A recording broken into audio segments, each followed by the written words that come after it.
dan lulusan IPA ya, jadi diklinifikasikan dan akhirnya hancur gitu. Ada kan di berita? Ya, tentunya nggak mau. Kita mengharapkan sesuatu yang maksimal untuk kesehatan kita. Ya, jadi kita wajib melakukan hal yang maksimal ke pasien kita. Nah, bidang OM semenjak ada Propose Workshop di OM di Chicago tahun segitu, bidang OM itu menyangkut apa aja? Kalau lihat bahasa Inggris sih, kita lihat bahasa Indonesia nya. Menangani kondisi sehat dan berpenyakit dari oral dan siklus sekitarnya. Jadi sehat dan sakit. Kok bisa harus kita pikirin sih yang sehat di mana? Ya, karena bidang penyakit mulut tidak hanya orang yang sakit yang kelihatan organik, tapi sakit yang organik. Tahu anorganik? Ada organik, ada anorganik. Anorganik kayak gini. Kamu bisa nggak lihat teman kamu kalau lagi depresi? Kamu bisa kelihatan depresi? Kamu bisa kelihatan orang depresi? Baca nggak tuh? Apa dengar nggak di TikTok atau di mana? Hari ini dia tawa-tawa, besok hari udah berdiri. Ini kelihatan depresi? Kagak. Jadi itulah penyakit anorganik. Sesuatu yang tidak kelihatan, luar biasa, kata. Ya, jadi sesuatu kondisi sehat dan berpenyakit, baik yang kelihatan maupun tidak kelihatan. Ya, oleh karena banyak kondisi stres yang justru bermanifestasi ke secara klinis. Contohnya, kalau kemarin kan kamu semester 1, 2, 3, 4, ada nggak teman atau kalian sendiri kalau mau ujian sakit perut?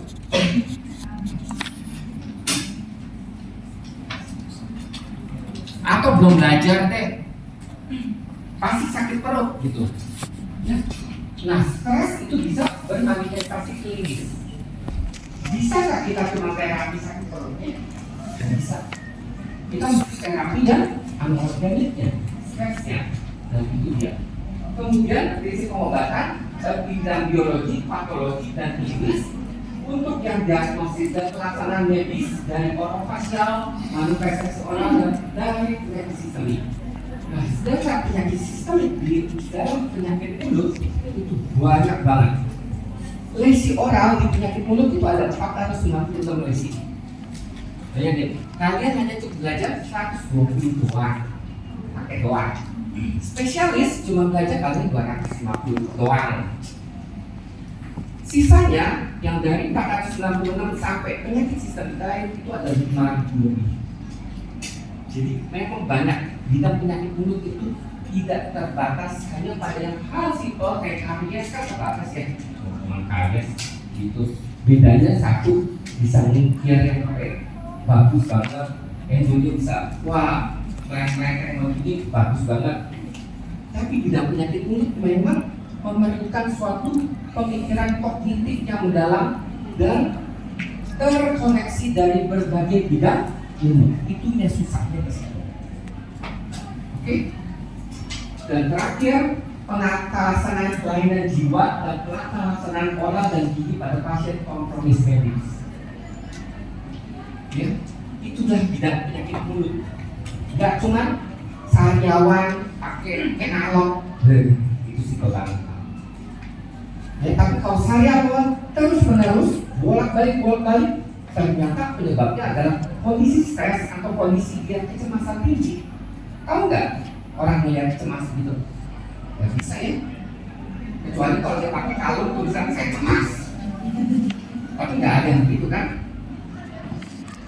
Nah, di dalam anamnesis kita perlu perhatikan tahapan-tahapannya. Habis anamnesis ngapain? Pemeriksaan klinis. Kalau perlu pemeriksaan penunjang. Kalau perlu adanya kolaborasi. Nah, dari situ dokter gigi sebagai dasar untuk mengetahui orang penyakit mulut atau tidak perlu apa? Pengetahuan yang cukup.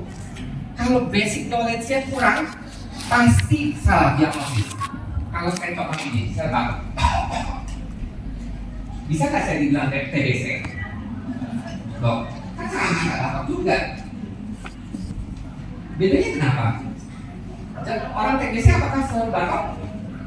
Enggak juga. Ya, jadi adanya perlu pengetahuan yang cukup untuk mendeteksi apakah itu benar TBC, apakah itu cuma kesal sama luka sendiri, ya. Dan komunikasi yang baik. Kalau misalnya tadi waktu kamu datang ke dokter umum berobat, sakit apa? Silakan duduk, buka sana. Benar nggak? Nggak ada sabun.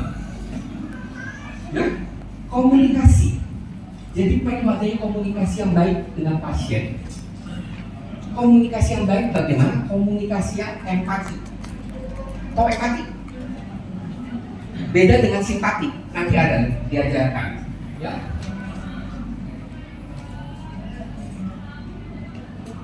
Nah, sebelum semuanya mulai perlu adanya informed consent. Ini wajib, ya, wajib dan wajib. Informed consent itu wajib sekali. Kenapa? Kalau misalnya kalian dianggap salah dalam mendiagnosis, dengan adanya informed consent itu juga bisa melindungi diri kalian. Salah dalam memberikan terapi, ya. Memang bisa melindungi tapi tidak sepenuhnya, tapi bisa melindungi kalian, ya. Informed consent penting. Sekarang masuk ke anamnesis. Anamnesis itu perlu adanya open dan close question. Open question itu sakitnya sudah berapa lama?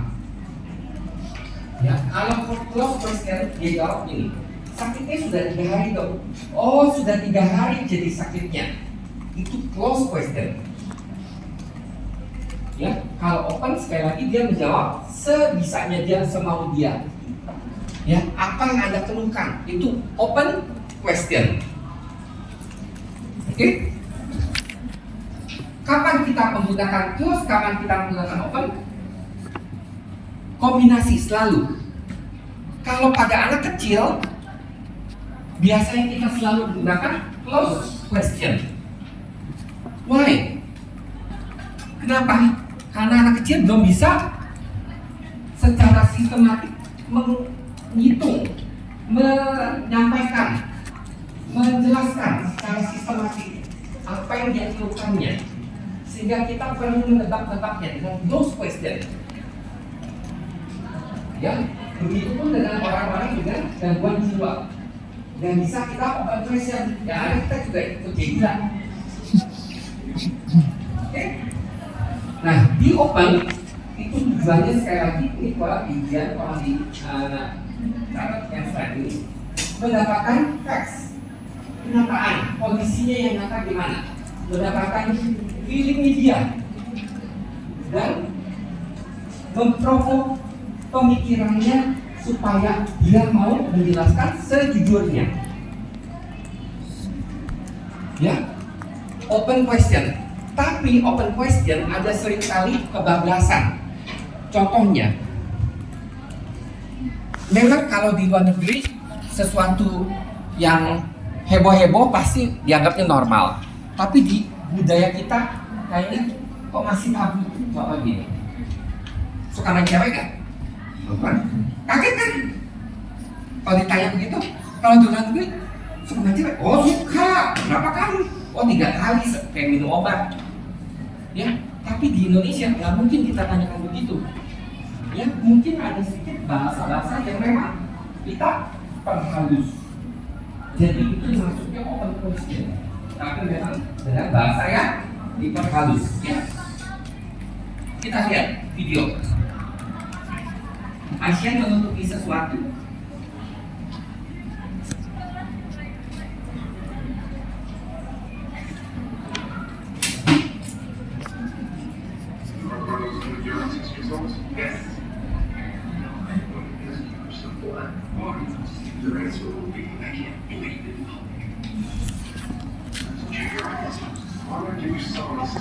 Usual reason is because you're on steroids.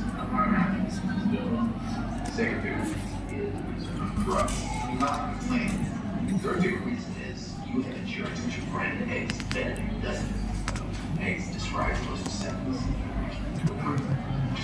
think it's stupid because this is a free clinic. My work here is done. Am I okay? Is it diabetes? No.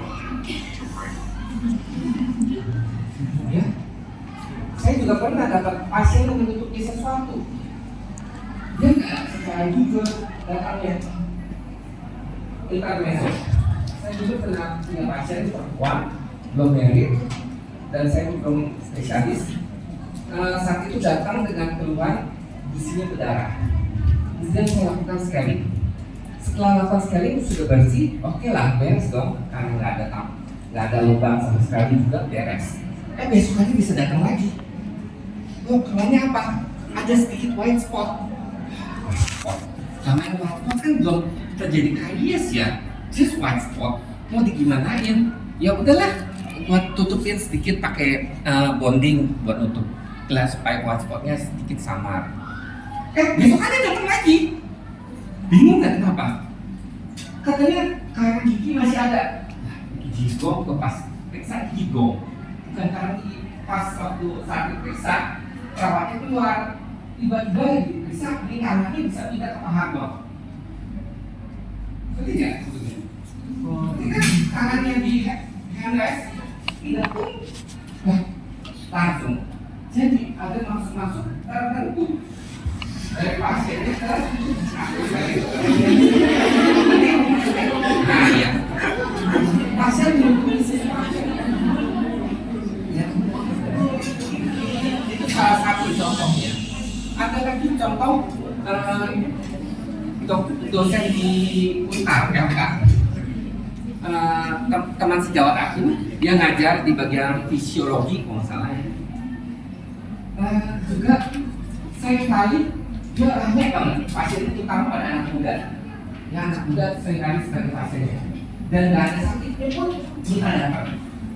Tidak penuh, tidak penuh, penuh. Kalian emang ngapain? Kebanyakan kasih vitamin. Vitamin, vitamin. Ya, akhir bahkan 3 hari sekali minta vitamin. Ya, bingungnya karena memang penampilannya cakep. Oke, jadi pasien-pasiennya datang untuk bertemu yang cakepnya. Baik lagi di sini. Nah, komunikasi itu penting sekali adanya active listening, mendengarkan secara aktif. Ya, kalau kamu lagi berdua sama pacar, pasti pernah pacaran dong. Ya kan, walaupun diputusin ya nggak apa-apa lah. Yang penting pasti pernah kan. Oke. Kalau pernah pacaran, pasti mendengarkan secara aktif. Ya, lalu ada empati. Kalau teman kamu, orang tua saya baru aja masuk rumah sakit, syukur, nggak ada begitu kan? Ya, yang ada ditabok atau dimusuhin selamanya. Oke, nggak ada empati yang ada itu ya. Kemudian using open question, bertanya secara memangnya ada apa sih yang membuat diri kamu menjadi gundah, dan seringkali summarizing. Ya, seringkali pada pasien-pasien yang memang berbohong, pas kita lakukan summarizing, jadi sakitnya 3 hari yang lalu, nyut-nyutan. Oh, enggak dong, 4 hari yang lalu. Oh, tadi bilang 3 hari yang lalu, sekarang jadi 4 hari yang lalu. Terus nggak nyutan dok, tapi cuma kecil aja. Nah, yang mana? Ya, jadi perlu dilakukan repeated close question. Kemudian clarify when needed, clarify explain concept. Ini yang explain concept yang tadi. Suka main cewek nggak? Nggak bisa tanya begitu. Suka pergi keluar malam nggak? Nginep di hotel nggak? Kalau Jepang kan nginepnya loh hotel ya, Soplen gitu. Ya. Yang lainnya lagi checking patient understanding. Ada juga yang ngomongnya pakai bahasa kedokteran. Jadi Bapak pernah mengalami adanya hyperglobulinemia enggak? Sudah enggak? Ya, pasti punya. Ya, jangan menggunakan bahasa-bahasa dewa yang sebetulnya kita tahu, orang lain nggak tahu. Dan terakhir adalah checking patient adherence. Ini penting adherence oleh karena kalau pasien sudah klop dengan kamu, dia pasti akan datang ke kamu seterusnya dan selamanya. Ya, mau duit kan? Siapa yang masih cinta duit? Kalau saya ya, masih cinta duit. Jadi saya pasiennya saya mau datang lagi ke saya. Ya, ini keluar hujan. Tolong dapatkan slide ini. Nah ini ya, ini kita terkasih. Kita lihat lagi ya.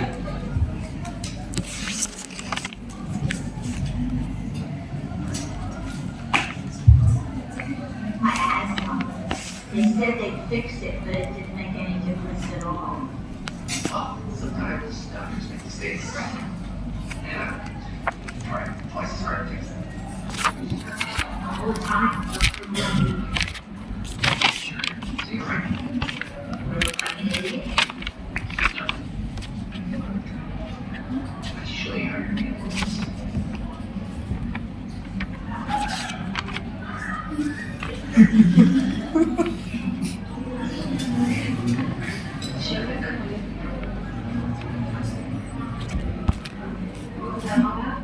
Ini chicken recipes. Ya. Jadi memang bisa adanya transportasi.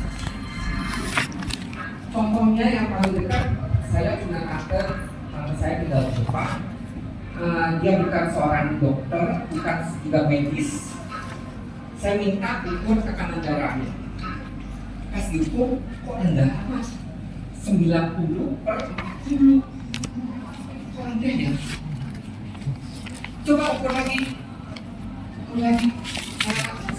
80-an berapa sampai juga mendekati 40. Ya sih, setahu saya nih ada. Ternyata ukurnya salah. Pakai yang obrolan yang sendiri tuh, itunya salah pemasangannya, dan juga posisinya juga salah. Posisi sambil berdiri pasangnya. Kemudian habis berdiri bukan di pada nadi arteria brachialis ya, langsung di apa? Di belakang ini nih. Yang mau sampai kaum kuda juga pasti hasilnya juga salah. Jadi misinterpretasi itu sering kali terjadi. Ya, ya sudah, nggak usah pakai ini. Misinterpretasi itu paling sering terjadi. Oke, karena memang mereka bukan bidang kedokteran, bukan tahu bagaimana cara mengukurnya. Setelah diajarkan baru bisa terukur secara akurat. Kalau nggak ada itu, kedengaran nggak suaranya ya? Coba lihat.